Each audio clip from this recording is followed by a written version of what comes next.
Mesdames, messieurs, comment allez-vous? J'espère que vous allez extrêmement bien. Je suis extrêmement zoomé, je trouve, sur ma caméra. Voilà, faut dézoomer un peu. Calme-toi, Jordan. J'espère que vous allez extrêmement bien. On est donc aujourd'hui ici, présentement, pour parler des Super Skrulls, des Skrulls de Secret Invasion, épisode 3. Vous l'avez vu, l'épisode est sorti ce matin. On va donc en parler, vous connaissez, en full spoiler. Mais avant ça, petit générique.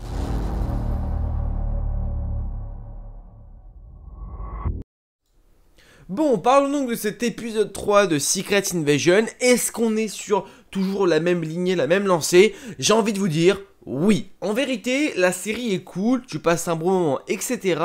Mais là, pour le coup, dans cet épisode 3, je trouve que c'est un peu un épisode dans la bonne lignée du reste. C'est-à-dire que c'est un peu l'épisode au milieu qui a des enjeux sans vraiment en avoir, puisqu'au final, le problème n'est résolu à la fin. Donc dans un sens c'est cool, mais on arrive à la milieu de la saison. Et bon, c'est vrai que moi j'espère que dans le 4, 5, 6 là ça va un peu plus bombarder. Parce que je pense que oui, hein, avec les événements qui arrivent à la fin de l'épisode, je pense que ça peut que s'intensifier. Mais voilà, cet épisode là c'est un peu l'épisode milieu de saison, un peu transition. Genre j'ai l'impression, voilà, c'est un peu... On est dans la continuité de ce qu'on a eu dans l'épisode 1, 2 et 3. Voilà, enfin dans l'épisode 1 et 2 pardon. On est toujours un peu dans le même délire, on poursuit certaines choses, c'est le premier combat, la première bataille remportée par les humains, enfin par Fury et par Talos, mais en soi il n'y a pas non plus des grosses dingueries dans l'épisode, je trouve, en tout cas c'est mon avis. Voilà, même continuité, on passe un bon moment, mais... c'est pas waouh, tu vois ce que je veux dire. Après c'est peut-être pas ce qu'il y a forcément recherché. Forcément l'identité de la série est respectée toujours autant. On voit un peu de Skrull. On voit aussi que certains événements ont été faits, hein, notamment l'arrivée des Super Skrulls. Du coup Gravik est devenu un Super Skrull, parce qu'on l'a vu qu'il utilise Extremis. Et on a vu que le pouvoir de Super Skrull ce serait du coup les pouvoirs d'Extremis, qui remplace du coup le pouvoir de la torche humaine dans les comics. On aurait aussi, attendez, du coup le pouvoir de Groot qui remplace celui de Mister Fantastic, parce que la base de Super Skrull des comics c'est ça. On a le pouvoir de Cull Obsidian, du coup c'est celui de Infinity War, c'est l'ordre noir de Thanos, là, le gros baraquet là, qui lui... pour le coup représenterait la chose. Et le quatrième, bon bah c'est un peu mystérieux, parce que normalement c'est un peu la capacité de créer des champs de force, champs magnétiques, de se rendre invisible ou des choses comme ça. Là bon pour le coup on n'a pas vraiment de personnages ou extraterrestres qui nous font penser à cette catégorie là de personnages. On n'a pas de femme invisible à travers ce qu'on a pu avoir via des races extraterrestres ou même d'autres trucs. Donc en soi compliqué pour lui de devenir dans cette forme là, mais à voir du coup ce qui peut se dérouler, ce qui peut se passer.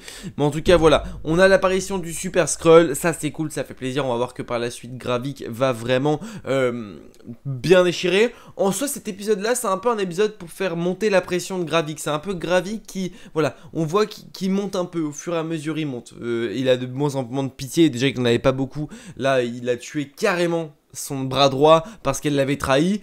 Il n'y a pas de, voilà, il n'y a aucune pitié frère, tu me trahis, t'es mort. C'est fini pour toi. Est-ce que c'est bon pour vous?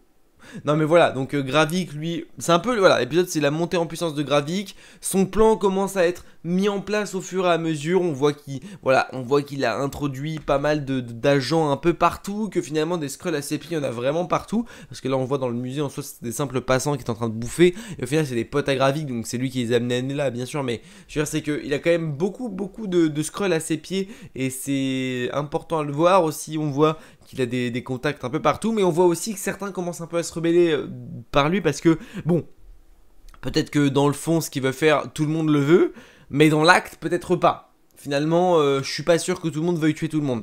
Voilà, là il a clairement dit, il veut éteindre la race humaine. Ça colle plutôt bien à Secret Invasion. L'idée en tout cas que les Skrulls prennent le pouvoir sur la Terre. Le côté infiltration est toujours respecté. Sur ça, il n'y a aucun doute. Vraiment pour le coup, moi je suis plutôt satisfait. Nick Fury... toujours aussi badass, toujours aussi clinquant. Là, ils ont rajouté une petite touche d'humour à Fury. C'est l'humour qu'on avait notamment dans le Captain Marvel. Ça me dérange pas tant que ça, parce que ça colle un peu avec le perso aussi.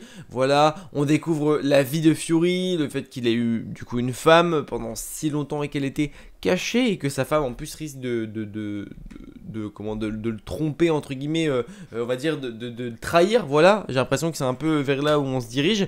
Donc je pense qu'on va encore avoir pas mal de surprises, pas mal de rebondissements À voir maintenant où est-ce qu'on va se diriger dans un petit peu tout, même si c'est vrai que pour le moment je suis plutôt satisfait moi de la série. J'ai qu'une envie, c'est de voir l'épisode 4 parce que comme je l'ai dit, cet épisode là m'a un peu laissé sur ma faim. Je suis en mode c'est cool, mais bon les frérots quand même, moi je veux direct arriver à la fin. En fait ce qui est dur c'est d'attendre chaque semaine la suite parce que bah t'es trop pressé, t'as trop envie de voir la suite à chaque fois. Sachant qu'en plus là c'est vraiment l'épisode où bon, t'as des petits trucs, tu vois Gravik monte en puissance et toi t'as envie de voir directement les trucs finaux, comment ça va s'enclencher, pourquoi pas d'autres personnages qui arrivent, qui vont prêter main forte à Talos et à Fury, voir qu'est-ce qu'elle va faire du coup la femme de Fury, tout ça on a envie de le voir. Et sauf que pour le moment, bah voilà, on le voit pas, c'est un petit... Voilà, c'est un épisode qui met en haleine, c'est un épisode qui te donne des attentes, tu vois. T'as envie de voir le Super Skrull, on te l'a montré, il va arriver. Voilà, il y a la femme de Fury qui va peut-être le trahir, on te l'a montré, ça va peut-être arriver. On a Gaïa qui est peut-être morte, on te l'a montré, ça va peut-être arriver. Voilà, donc on a plein d'éléments qui commencent un peu à être mis en place. On rentre dans le vif du sujet, du truc où, oui, là, ça va barder. On était prêt à déclencher la guerre mondiale avec un missile. C'est pas arrivé parce que Fury et Talos l'ont empêché. Mais par contre... on voit que bon là le plan va être mis en exécution avec quelques échecs oui mais à un moment donné tout ne va pas être mis en faute disons. Je pense qu'ils vont finir par réussir 2-3 trucs hein, c'est évident. Donc voilà, là c'est cool, tranquille, petit épisode moyen pour mettre en place des petites dingueries par la suite. Mais ça va être très fun je pense, ça va être plus que fun, je dirais plus que ça serait limite sanglant et ça va être très sympa. J'aime bien le duo Talos Fury hein, c'est un duo qui a été surtout mis en évidence dans cet épisode là je trouve depuis le départ. Le duo est super intéressant à découvrir, à suivre parce qu'on a tant la psychologie des deux personnages, on voit aussi que Fury apporte une grande importance à Talos parce que oui il s'est excusé auprès de lui et pour le coup il s'excuse très rarement, c'est un mec très fier etc. Et j'ai beaucoup aimé ce côté voilà ce duo vraiment qui a grandi depuis très longtemps parce que finalement ils se connaissent depuis 1995 à peu près, je crois que c'est ça, parce qu'il dit quand je t'ai rejoint en 1995 ou dans ces eaux-là, bah voilà, ils se connaissent depuis maintenant 30 ans, 40 ans, 30 ans, donc c'est très sympa à découvrir.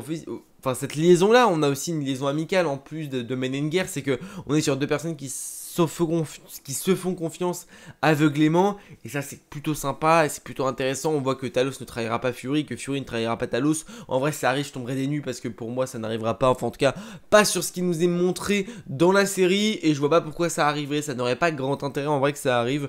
Mais ouais, vraiment le côté espionnage encore est respecté, le duo est sympa, Gaïa forcément à voir si elle est décédée ou pas. Je pense pas qu'elle soit morte, hein. Je pense que c'est une Skrull un peu plus restante que d'autres et qu'elle va réussir à supporter une balle dans l'épaule. D'ailleurs, alors ça c'est un truc qui est vraiment véridique. Dans les films Marvel, les Skrulls ils sont censés... Alors en vrai je sais pas s'ils sont censés ou pas, mais les humains sont plus résistants que les Skrulls. Parce que quand tu prends généralement une balle dans l'épaule... Enfin non, là la balle est quand même vachement visée cœur. Ouais, donc elle est peut-être morte Gaïa. Mais ce que je veux dire c'est que ouais, généralement quand les humains prennent une balle, on l'a vu là, quand ils mettent une balle, enfin quand ils mettent des balles dans les Skrulls, ils meurent instant, j'ai l'impression. Alors que les humains généralement, en tout cas dans le MCU, ils ont tendance à pas mourir directement après une balle, tu vois. Donc j'ai l'impression qu'ils sont moins résistants, ou il y en a tellement peut-être qu'ils veulent un peu pas se faire chier à dire ouais ils sont super résistants. Ceux qui vont être résistants ça va être les Super Skrulls, donc Gravik je pense, et puis d'autres s'ils l'ont créé d'autres. Mais j'aimerais bien que le seul Super Skrull soit Gravik, pas tous les autres autour. Parce qu'autrement c'est chiant et ça perd un peu d'importance en Super Skrull. Super Skrull là-bas c'est un personnage, enfin c'est pas un personnage mais c'est une série de personnages, mais j'aimerais que ce soit une entité qui soit le méchant pourquoi pas, et du coup Gravik ça correspondrait plutôt bien. Donc ouais, ce que j'aimerais un peu du Super Skrull, ce soit le chef des Skrulls un peu méchant et qu'il soit un. Et du coup là en l'occurrence Gravik, à voir du coup tout ce qui va se passer. Mais ce qui est sûr c'est que l'épisode 4 promet. Voilà, l'épisode 3 c'est un peu un épisode stand-by où on avance, on a des petites évolutions, on utilise beaucoup de choses, mais c'est pas pour autant qu'il se passe grand chose dans la série, enfin dans l'épisode je veux dire.